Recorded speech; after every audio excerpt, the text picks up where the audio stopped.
ሰላም ቤተሰብ እንዴት ናችሁ? እኔ ያለሁኝ እግዚአብሔር ይመስገን። እናንተም በያላችሁበት ሰላማችሁ ብዝት ይበል። ዛሬ ይዤላችሁ የመጣሁትኝ የካሮት ሾርባ ነው። ባለፈው የዱባ ነበር ይዤላችሁ የመጣሁት፣ ዛሬ ደግሞ የካሮት ነው ማለት ነው። ይሄኛው ኩሳ የሚባለው ነው፣ በአረብኛ ኩሳ ወይም በአማርኛ ደግሞ ዱባ የሚባለው ነው እና በአማርኛ ዱባ የሚባለው ነው። እንግዲህ ይቅርታ አድርጉልኝ፣ በአረብኛ ነው ኩሳ እና እዚህ ጋር ድንች ነው። ችግር የለውም። ተመሳሳይ ሳይዝ ከከተፋችሁት ምንም ችግር የለውም። በኋላ ላይ ያው በሚንደር ላይ ስለምንመታው ማለት ነው ምንም ችግር የለውም። ብቻ ተመሳሳይ መሆን አለበት፣ እኩል ሳይዝ መሆን አለበት እንዲበስል አብሮ ማለት ነው። አንዱ ትልቅ አንዱ ትንሽ ከሆነ ግን ያው ስለሚለያይ ማለት ነው። እዚህ ጋር ሽንኩርት ነው። ሽንኩርቱም ችግር የለውም በወፍራም ቢሆን ማለት ነው። እዚህ ጋር ደግሞ መጠቀማቸው በጠቀሙ እዚህ ጋር ፍልፍል አስዋድ እና ህሉ የሚባለው እዚህ ጋር ደግሞ እርፌ የሚባለው ነው ማለት ነው። ምክንያቱም ካበዛን ማለት ነው ይጠቁራል። አንደኛው ከለሩ ይጠቁራል። የሚጠቃው ነው ክሬም ደግሞ ይሄኛው ክሬም ነው። ይህ ተመሳሳይ ነው። ክሬሙ ባለፈው ለዱባ የተጠቀምኩት ክሬም ነው።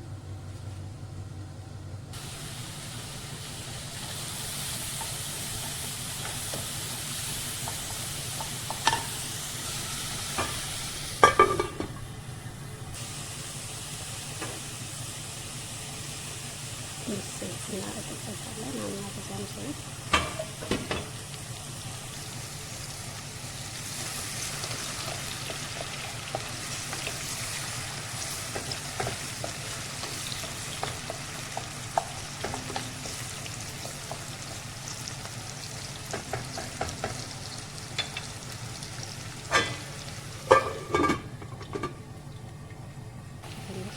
ለመብሰል እዚህ ጋር እያከሉት ማለት ነው። ድንቹን ዱባውን ቶሎ ስለሚበስል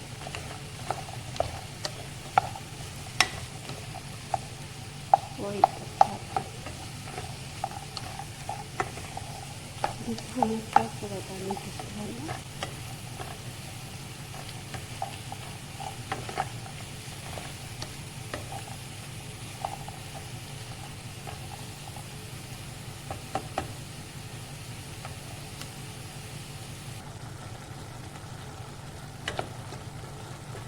እዚህ ጋር ካሮቱ የበሰለ ነው። ትንሽ ሾርባ አርጌበታለሁ።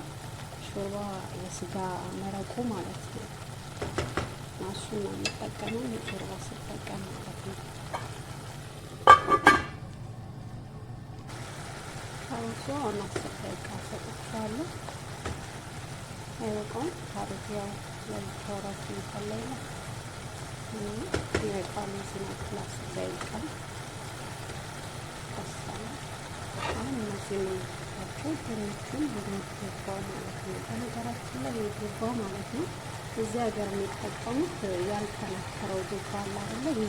ለጋ የሚባለው ትንሹ እሱ ነው የሚጠቀሙት። እኛ ደግሞ ሀገራችን ጠንክሮ ነው እና ባለፈ በቢጫ ከለር እንዳሳየኋችሁ ጠንከር ብሎ ነው የምንጠቀመው። እዚህ ግን ይሄኛውን በጣም ለጋው ነው የሚጠቀሙት፣ ትንሽ ነው ማለት ነው። እና ይህን ዱባ ነው ማለት ነው።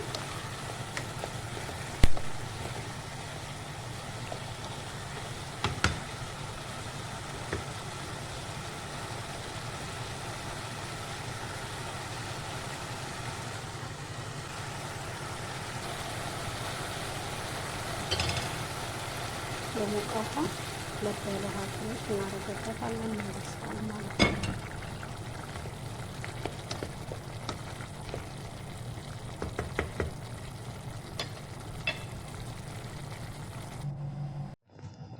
አሁን በስለዋል። ትንሽ በረድ ካለ በኋላ ምንደር ውስጥ እናደርገዋለን ማለት ነው።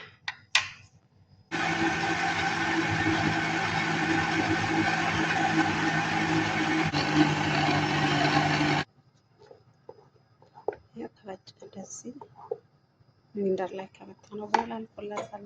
በጣም ወፍሯል። ሾርባ ነው እየጨመርኩ ያለሁት እንዳልኳችሁ የሾርባ የስጋ ይቅርታ፣ የስጋ መረቅ ማለት ነው። ይሄ አጥንቱን ምናምን የስጋ መረቅ አለ አይደል? እሱን እቀቅለውና ለብቻ አደርገዋለሁ ማለት ነው። እቀቅለውና ቅመም ምናምን ጨምርበታለሁ። እንደዚህ ለሾርባ ምናምን እጠቀመዋለሁ።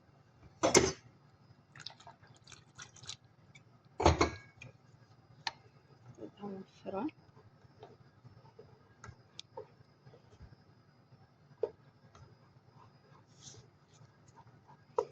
ይሄን ካገኛችሁ ማለት ነው ምንም አያስፈልጋችሁም። በጣም ነው የሚጣፍጠው።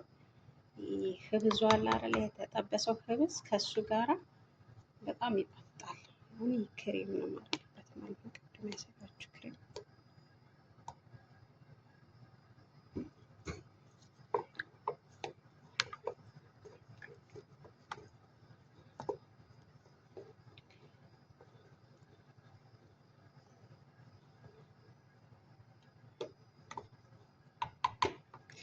ትንሽ እስከሚንተከተክ እንጠብቀዋለን። አሁን አልቆለታል። ያው እንደምታዩት ጣጣን ጨርሷል ማለት ነው። ቤተሰብ አበረታቱኝ። ላይክ፣ ሰብስክራይብ፣ ሀሳብ ኮሜንታችሁን አስቀምጡልኝ። ስለምታበረታቱኝ አመሰግናለሁ። በያላችሁ በሰላማችሁ ብዝዝት ይበል እላለሁ።